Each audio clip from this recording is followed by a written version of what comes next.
Five-strip final. To quote one Tata Martino, Most Joe good. Patrick, we played like never before and lost like always. Fire. Absolute fire. No lies detected either from Tata. A perfect summation of a 1-0 loss to Nashville. We're going to get into it in just a moment, but first we've got to mention that the intro song is Chances by Kurt Castle. If we put an intro song into this, I don't know if we did that or not since we are live here Yeah, maybe from not. the training ground in Marietta, which we sound a little bit different today. We apologize for any echo or anything like that, but sometimes you got to do it live, and so we're doing it live. We're in a time crunch. We had a big press conference here today with Paulo Diaz and Junior Alonso and Chris Henderson, which we'll talk about, but we also have a game coming up on Wednesday, so we wanted to just get this out to you guys as soon as we can. I'm also realizing as I look at the video that me and Joe did not match the heights of our chairs, which makes me Well, mine's unadjustable, gargantuan. unfortunately. Otherwise, I would definitely be trying to beat Joe Sam. Patrick's actually taller than Oh, me in there you person. go. Wow, okay. And we leveled it out. Beautiful. Now people Atlanta can see the lovely unable Atlanta to United level logo. out against Nashville. I looked for a second like the very least they would earn a draw, and honestly they should have. Joe Patrick, I'm going to use a metric from our friends over at Footy. If you guys have not checked out Footy, F-U-T-I, yet, it's our buddy John Mueller and a couple other folks going in on a basically fought mob for nerds, even bigger nerds, I guess. But check it out. They have a lot of great analytics, stats, and information readily available for you in covering all of MLS. They have a deserved win metric, which is very intentional in the wording of that. Managers talk about deserving to win all the time. Now we actually have a metric for it based on expected goals, match momentum, things like that, phase success, other complicated things that we can get into later in maybe a different episode. Maybe we'll get John on. I don't know. Anyway, deserved win percentage for Atlanta in this one, 69%. Nashville, 8%. Nice. Based on the XG and everything like that. Final XG tally, 1.49 for Atlanta United, 0.4 for Nashville SC. And man, Joe, I went back and watched this morning. There were moments in this game, they looked fantastic.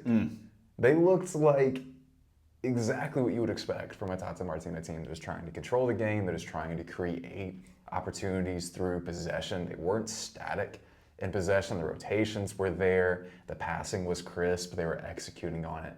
And then they got in the penalty area. Yeah. And they lost their minds. Yeah.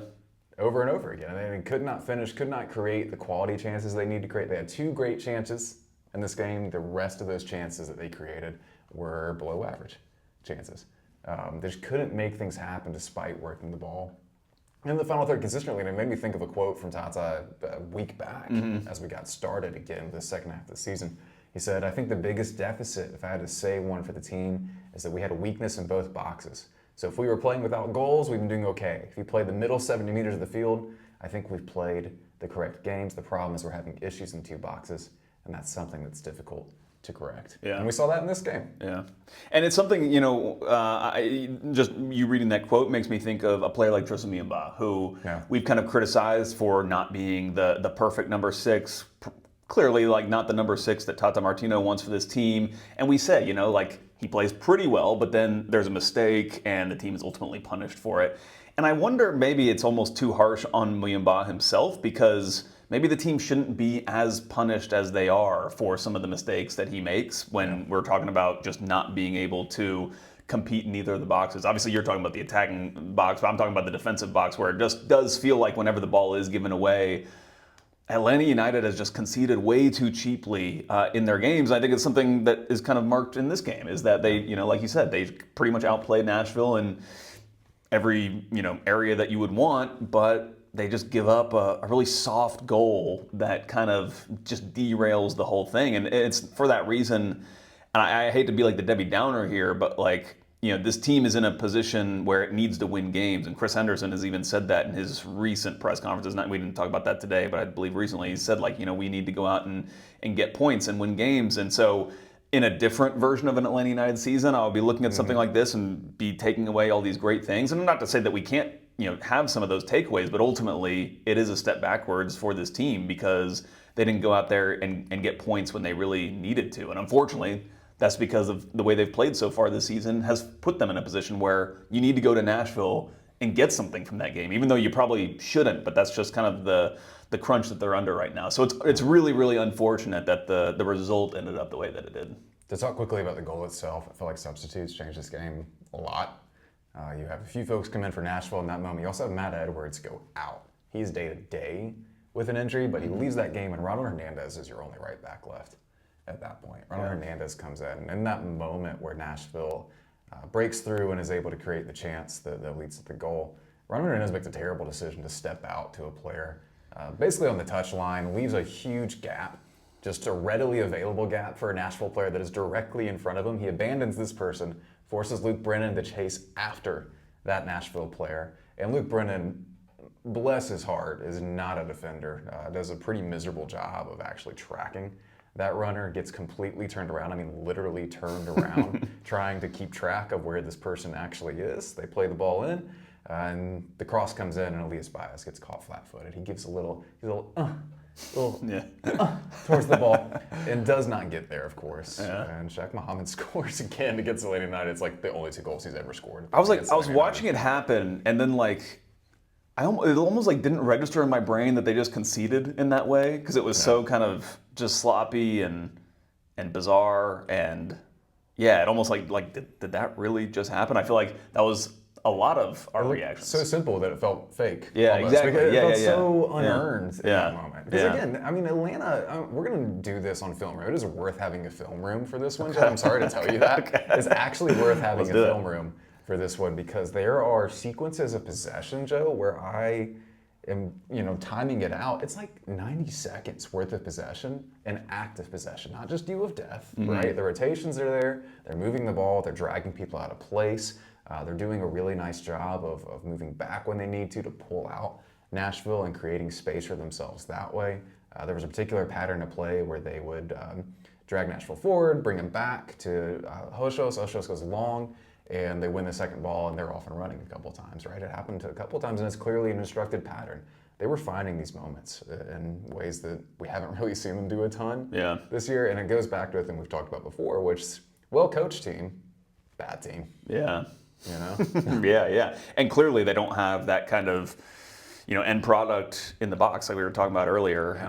You don't really have a striker, and it's pretty damning that, Luke Brennan is starting in this game over your DP, Latte Lot. Does that mean that Latte Lot is on the outs with a transfer potentially? Perhaps, but you would think that if there were something that were like on the cards right now, that he wouldn't even be playing at all instead of coming on as a sub like he did. So it's just, they just have a clear hole there. And again, I think that's where a lot of people's frustration is when it comes to something like today, where they're introducing 2 new center backs, and a point that you've addressed specifically directly to Chris Henderson, which is, but now you have 14 goals in 15 games so far this season, and that's just not cutting it. And it reminds me like the Luke Brennan chance, where Alexi plays him through. There's a nice combination between Miguel and Alexi, then he puts in Luke Brennan. Like, that's exactly how you draw it up, and that's the way that Tata would have drawn it up when they were playing in 2017, 2018. And that's where, when you had Joseph Martinez there, he was so clinical in those situations. He was finishing it almost every single time, like with ease. And when you're able to do that, you're going to be one of the best teams in MLS when you can create those chances regularly. But it's just a huge hole for Atlanta United right now. They don't have that player. Yeah, it feels totally vacated, right?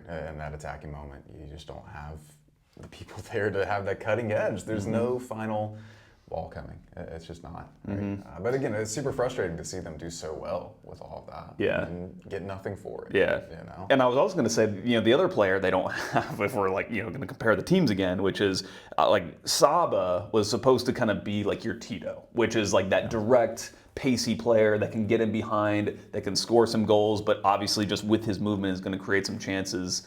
And they don't have that player either. So, we'll see. Chris Henderson did mention in his press conference today that they're having some good conversations, I believe is what he said, with players higher up the field, both incoming and outgoing. So they clearly need a winger. They clearly need to do something with Latte Lot at this point. But basically he kind of teed it up as like there's going to be more happening, but we'll wait and see what happens. We know for sure that something has already happened, which is Atlanta United got another international spot. I think they sent about $250K to God knows where. I forget where actually that international spot is coming from. Seattle, maybe. That spot is there now, and if you're counting, Atlanta did not necessarily need that spot to fit in Junior Alonso or Paulo Diaz. So we can assume from that something is on the way. You don't make that move and then just not use it. Although I think Lucas Reed in the Discord pointed out that Carlos Bocanegra once traded for an international slot and then did not use it. So it could happen. I'm not going to put anything past this organization at this point, but it seems very likely that something is about to happen, and surely we'll know what that is very shortly, if I had to imagine. Yeah. We also have another piece of news. Probably should have mentioned this, but Cooper Sanchez was expected to be having departed the team already for US U20 CONCACAF championships, something like that. They're going to keep him a week in light of the Jay Fortune injury that occurred. Jay's going to be out 3 to 4 weeks. Cooper Sanchez is going to remain with Atlanta United. They said a week, which I presume means they confirmed he will be available for selection in this game coming up on Wednesday, and then I would assume that it also means he'll be available for selection on the weekend on Saturday, and then it's presumed that he'll leave at that point and still link up with the U.S. squad. Yeah, I don't know if we said it there, but Jay, 3 to 4 weeks, hamstring. We'll be back for a second, but at least it's only 3 to 4 weeks. Doesn't sound too bad. Yeah. I was a little worried when he kind of stopped, and it felt relatively non-contact. And his injury history right now is a concern. So just kind of wonder about that going forward. Something to keep in mind going forward as we talk about contract discussions and everything like that, as well as Jay's ability to stay on the field. I think there are some concerns about that after his foot injury. So something to keep in mind.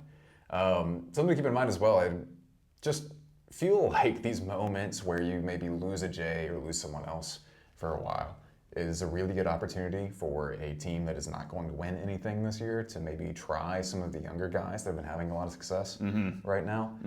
Academy has been very successful this year. I wrote about something, or wrote about that for Five Straight Final. Go check that out if you want a little more insight on exactly what's going on there. But also the twos have been doing much better this year as well. And that includes a couple of guys like the striker, who's 6'5", Art Kovac. Doing a really nice job. I believe he's leading the Golden Boot race for MLS Next Pro right now. You have no striker right now, considering you don't want to play Latte Lot, which fair enough. He had a miss in this game that was really, really just summed up a lot of his time here in Atlanta. But you have this kid, 19 years old, doing the job. We've seen players come from MLS Next Pro and have a lot of success in MLS before, especially the striker position. Why not give him a shot? I'm curious. I'm very curious about him. It does seem to me like a lot of the goals are tap-ins, the quote-unquote tap-in merchant tag potentially applying here. But I'm not going to say that because the more I've, and we've had conversations about playing striker, obviously, through having watched Latte Lot, and I've certainly learned more about playing striker, at least, especially through the Bradley Wright Phillips thing that you did, which was great. Maybe tap-in merchants don't get enough credit. That's what I'm thinking. I would love it if Latte Lot had more tap-ins. Right, exactly. He scored one against Montreal in that first game, and I was like, oh, he's going to score 15 goals just walking around. That'd be great. It obviously didn't happen. Harry Kane was apparently a tap-in merchant when he was first coming through at Tottenham, and turns out he's pretty good. So I want to see more from Ari Kovac, and why this seems like the opportune time to elevate an academy player when you're in MLS. I mean, the stakes are relatively low, although it's like. We'd like to think that they're higher. But, it's like if you can't make it through when you're leading the Golden Boot race in USL and, coming into a struggling MLS team, then when can you come through this pipeline and play for the team? Same thing for in midfield in particular. We're talking about this injury and maybe Cooper having to leave after a week. This is a chance for someone like Adrian Gill to come in as well and make things happen. And obviously we're clutching good straws here. Like I don't think Kovac and Gill are going to come in and save the team. These are your opportunities to integrate them and let them be part of these things and grow as players. So I feel like these are the moments you kind of need to take advantage of, especially if we're still considering this early in the cycle here as they build towards whatever they're building towards exactly next year. Right? And for someone like Gill, I mean, there's a reason why you try to go get somebody like that into your system because he's come up through the Barcelona academy and everything. So you would think that you at some point want to integrate them into this first team, and so I would love to see it. I remember watching the preseason game here, and I thought that he's a little. I said this to somebody earlier. Thought he's like a little diminutive, especially for like how much of a transition league MLS is, where it's like you're just going to give the ball away at times, and then you're kind of caught out. But I do like his bravery in that position, and obviously he's got ball skills. If you didn't have, you don't get into the Barcelona academy without kind of having that technical skill. So, and he clearly trusts it, which is really fun to see from a young midfielder. So I would love to see him also get more involved. Good shout.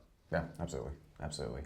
Junior Alonso will be involved this week. He has his visa, from my understanding. He should be good to go. Paulo Diaz still waiting on that. We did get to meet both of them today was a interesting dichotomy, I think, between both of them. You had the very, very serious Junior Alonso and the more maybe energetic, wearing a diamond earring dangling from his ear, Paulo Diaz. You gotta specify that it's the dangle. Right, It's the not dangle is it's not always just the the thing. stud, Yeah. and it's a little extra. It indicates a different personality type, but both of them seemed very eager to be communicative on the back line, which I mean, a big part of why they were brought in to be these kind of leadership models for maybe some younger players to kind of settle things at the back. Again, obviously we have concerns about their ability to play in a high line at their age, 31 and 33 years old. You have to wonder about the pace, you have to wonder about the recovery ability, but you do kind of get the sense that they will be loud, they will be voices in the locker room that are potentially necessary, and you know, if they can read the game well enough,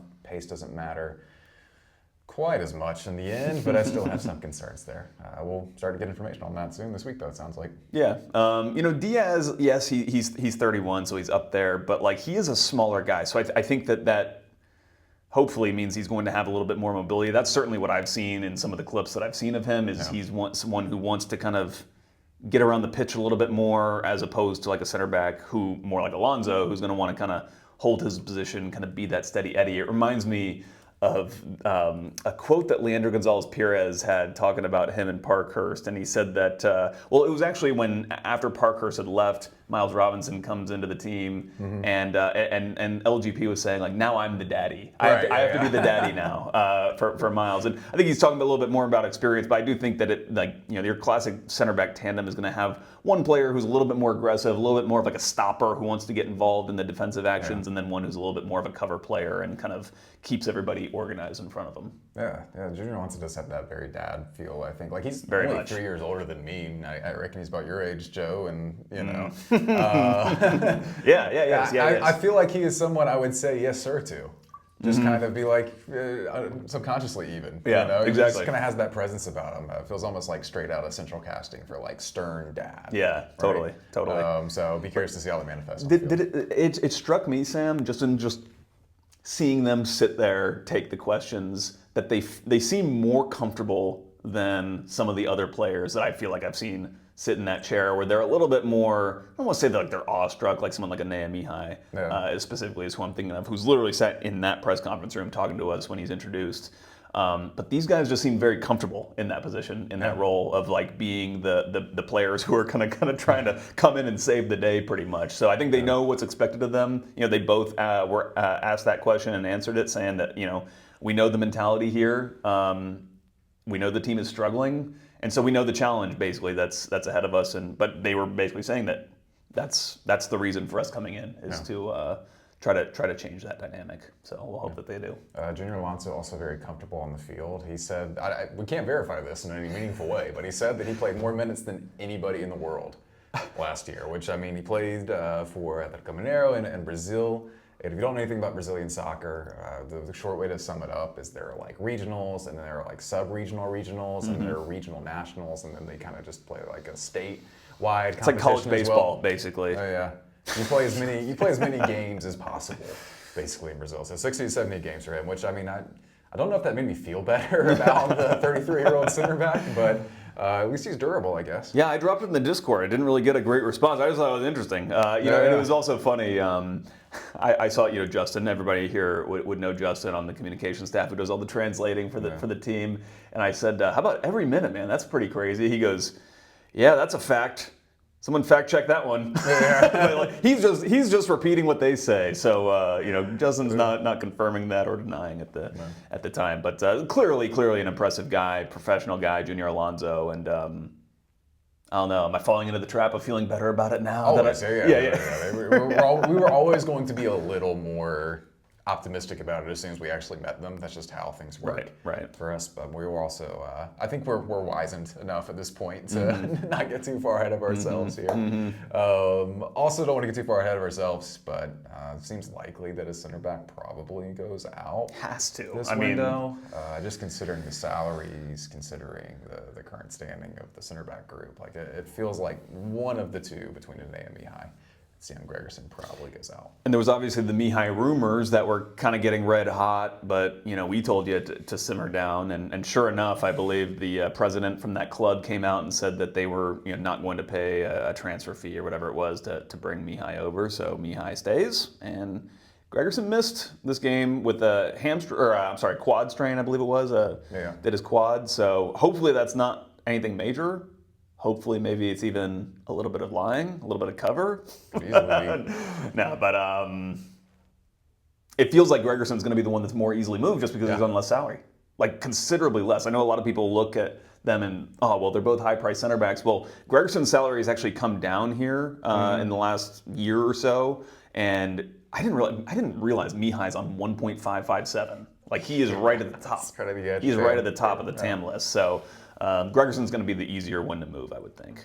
And probably has some skills that are more sought after from clubs who might want him. You can sell that tape pretty easily. With him running around exactly. And being rangy. Just don't show the last 15 minutes where he's not on the field. Exactly. Yeah, exactly. All right, Joe. That's all I've got to cover from this one. Anything else you want to add? One more thing. Thank you, everybody, for coming out to Atlantucky, which is where we had our watch party for this game on Friday. Absolutely incredible. Just very, very rewarding. I think I speak for Sam in saying that for us, just to see you guys there, having a good time, watching the game, getting to talk to us and talk to each other and just kind of mingle. It was fun watching Ian and Niall play Football Manager on his laptop, which I respect more than anybody. So really, it was awesome. Thank you, everybody, for showing up. And certainly it won't be the last time that we do something. In fact, Atlantucky was already reaching back out to me saying, hey, when can you guys come back for a watch party? Unfortunately, I told him, I was like, normally we're working during this time, but if anybody else wants to schedule something, or I would say, it's just a couple blocks south of Mercedes-Benz Stadium on Northside, great spot to just go get some drinks before a game. If you're, or it's like relatively close to where the supporter section tailgate is, I believe. That's now been moved over to that side of the stadium. So highly recommend it, Atlantucky. Check it out. Yeah, if you missed out, if you were a church crowd person and just didn't come because it was raining a little bit, which, like, I'm Methodist, I get it, like it happens. If you didn't show up, you missed our off-record Q&A where we share our deepest, darkest secrets. So, bummer for you. You'll never find out what we said because it was all off-record. So, too bad. Got to show up to the next one, though. Yep, that's right. Got to show up to the next one. At the very least, you guys showed up.